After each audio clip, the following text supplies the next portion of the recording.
in those days. The Tony Iommi, actually, of Sabbath, invented heavy metal. These riffs. He worked in a sheet metal factory, and one afternoon his mum sent him back to work. He wasn't going to go back to work because he got a gig on the night.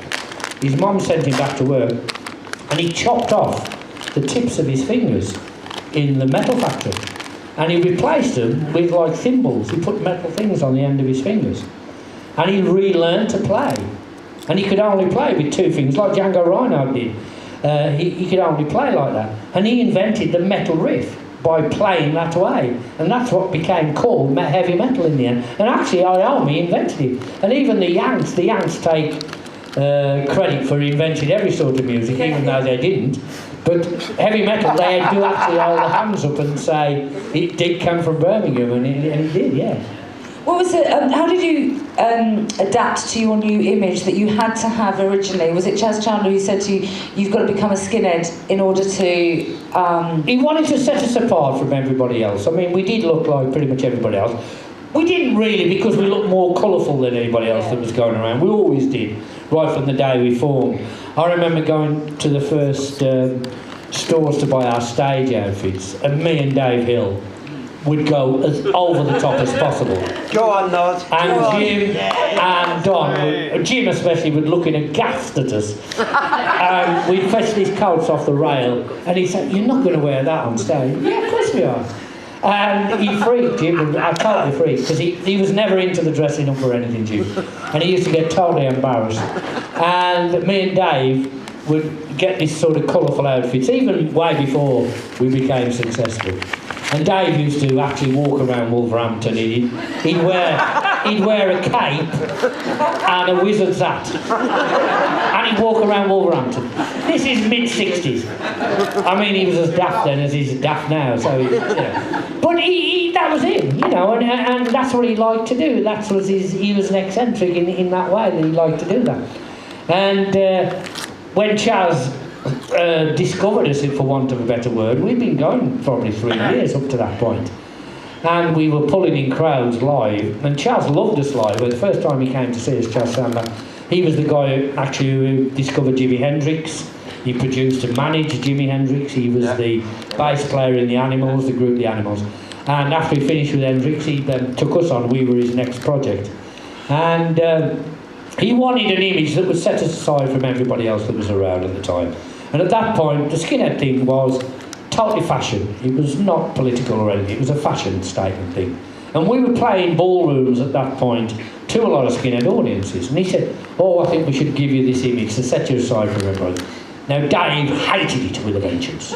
He did not want to do it. Jimmy did not want to do it either.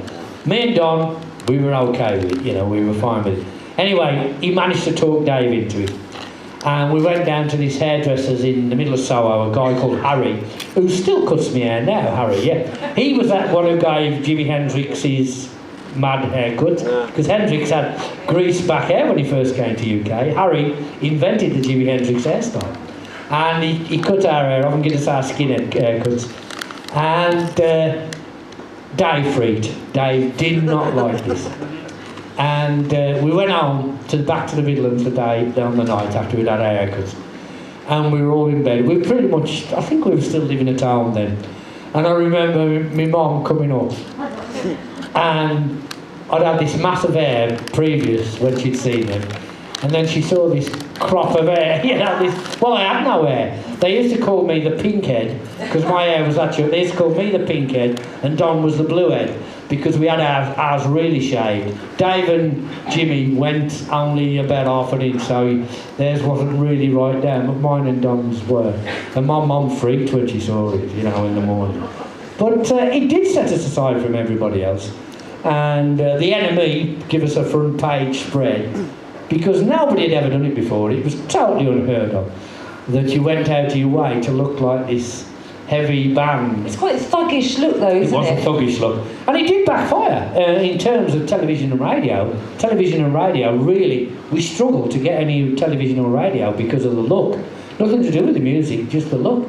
We got our first TV on a show called The Alan Price Show.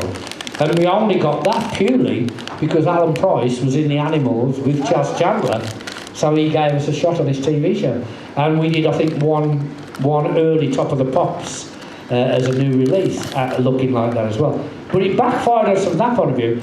But from getting the name noticed, every venue we went to, they knew exactly who turned up. They knew it was Slade. And we never had any problem getting our money out to promoters. We'd go in and get our money at the end of the night. And whereas before, bands always in the 60s used to have a struggle, we'd walk in, here's your money, oh, go.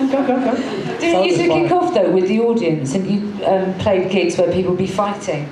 A lot of fighting. Not everywhere, but you'd get venues where they would fight. Funnily enough, mostly seaside towns. Brighton was one town where they did fight. And it used to happen quite a bit. But quite often they'd decide they took a dislike to us and want to fight us as well. So we always carried a rifle in the van. And there's no better sight than to see 40 skinheads coming towards you in the van, going to smash the van up and the equipment, coming towards you. And all I used to do was poke the gun out of the window, this rifle, big rifle. You used to open it up at them, and you never seen they shit themselves. They used to run because they didn't expect it for a minute. And that's, But you learn these tricks when you're on the road for so long. You learn these tricks of the trade.